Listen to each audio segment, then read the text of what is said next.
Thank you very much. Professor Yok Kwek Yew, Senior Vice President, Campus Infrastructure, Dr. Pek Tian Guan, Director, Office of Safety, Health and Environment, and Chairman of NUS Waste Minimization and Recycling Task Force. Very good morning to one and all. I'm indeed very pleased to have been invited to participate in this particular event to launch the Towards a Zero Waste NUS 2030 Action Plan. Indeed, what I'm going to share now really will show, that I'm a bit of an antique. But I graduated from the NUS some 4 decades ago. And indeed, I'm heartened to see the progress that the university has made since in championing research and development in sustainable solutions and equipping our next generation of leaders with the knowledge and skills to pursue this frontier. Such efforts indeed are a step in the right direction. As Professor Yong rightly pointed out, my ministry has been renamed as the Ministry for Sustainability and Environment to reflect the growing importance of sustainability in our national agenda. In fact, sustainability is not a new concept in Singapore. We have always strived to balance economic development and environmental sustainability, protection, and social inclusion since our independence. But the environmental challenges we face today require us to put sustainability at the center of everything we do. Many of you will be aware that climate change is an existential threat to Singapore. As a low-lying island city-state, we are extremely vulnerable to sea level rise. Extreme weather conditions arising from climate change will also affect our access to essential resources such as food and water. So we are taking a 3-pronged approach to fight climate change and build a more sustainable Singapore. First, we are strengthening our climate resilience. We are implementing measures to protect our people from the impacts of sea level rise and extreme weather conditions. Key upcoming infrastructure, such as our Changi Airport Terminal 5, will be built on higher platform levels to take sea level rise into account. We are also investing $10 million into a national sea level research program to strengthen our understanding of sea levels around Singapore. This will enable us to better develop robust sea level rise projections, which we hope will also benefit our neighboring countries. As part of studying the impact of rising sea levels, the Coastal Protection Agency recently called a tender to look into adaptation measures along our coastlines, which are vulnerable to rising sea levels. This study will also look into possible engineering solutions, such as reclaiming a series of offshore islands and turn them into freshwater reservoirs. So not just to protect our coast from sea level rise, but you can also use them for water production. Recently, National Water Agency, PUB, and Sembcorp also commenced on the construction of a 60 megawatt peak floating solar photovoltaic system on our Tengah Reservoir. Once ready, the project will be one of the world's largest inland floating solar PV systems, and it will offset 7% of PUB's annual energy needs, which will give a significant reduction in our carbon emissions. In fact, the energy produced through this system will be able to drive the energy needs, meet the energy needs of PUB's water treatment plants. Second, we are building up our resource resilience. As I've mentioned, climate change will put pressure on our essential resources, and we must plan ahead to effectively address these challenges.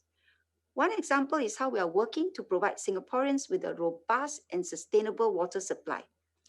With our water use projected to double by 2060, we are harnessing innovative solutions and investing in weather-resilient water sources to meet our population's long-term water needs.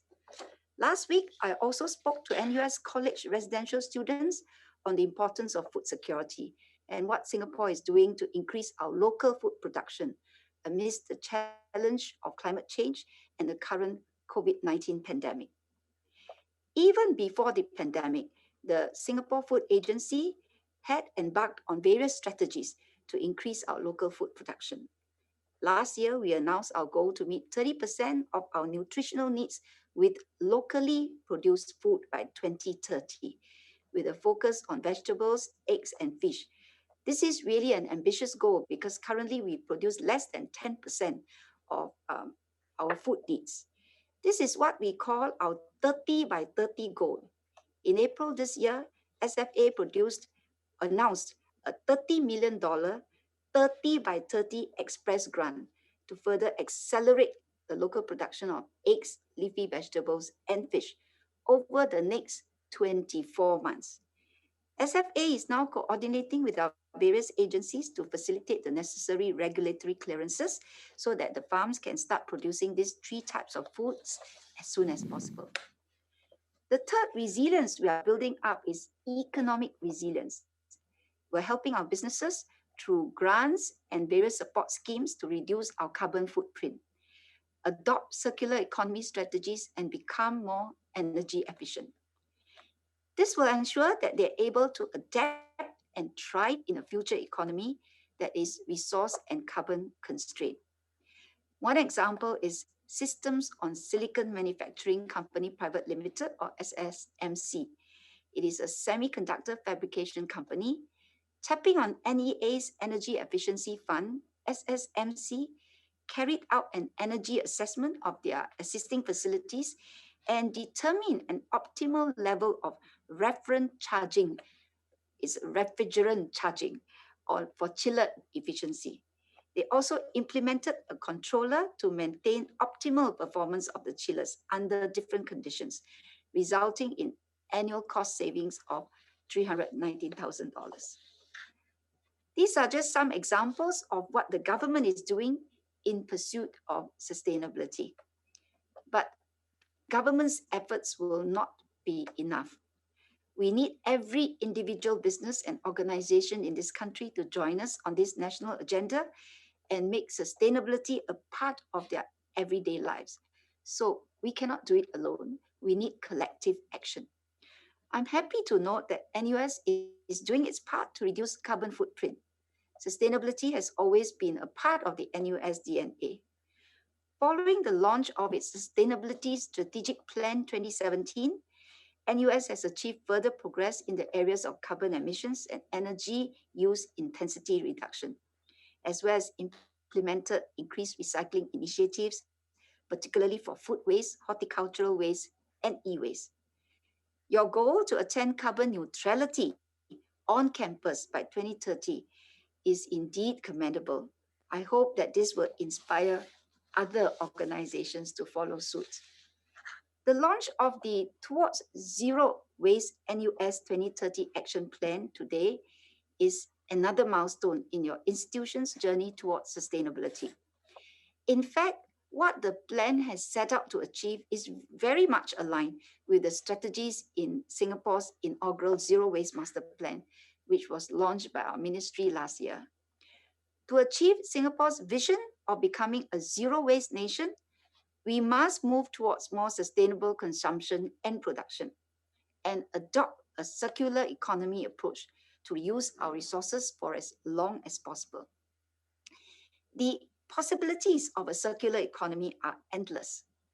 For example, my ministry and the National Environment Agency are studying how to turn incineration bottom ash, or what we call IBA, into new sand, which may potentially be used in roads as well as non-structural concrete.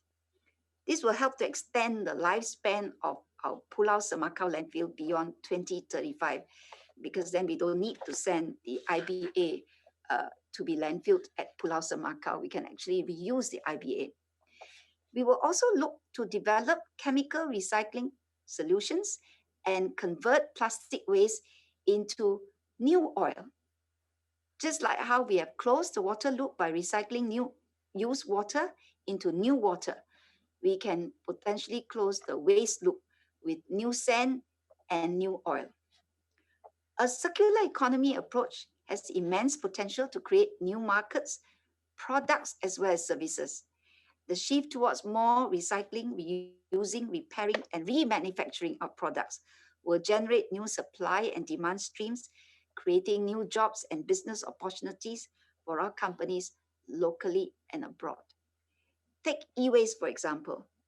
Last October, Test Singapore announced a $25 million investment to develop two facilities, one in Singapore and another in France, to recycle lithium-ion batteries using proprietary technology. So apart from creating economic value for Singapore and solutions that we can export to the rest of the world, we are also creating higher value added jobs. Let me conclude. The threat of climate change is real. Even as we fight COVID-19, which we call the crisis of a generation, we must continue to fight climate change, which is a crisis that not only this, but future generations will increasingly face. The journey towards sustainability is arduous and challenging. But if we come together as one and take collective action for the environment, we will be able to make Singapore a role model city for sustainability and a green, livable home, not just for ourselves, but also for our future generations. So thank you. And indeed, I look forward to hearing from the other speakers as well as to the discussion later.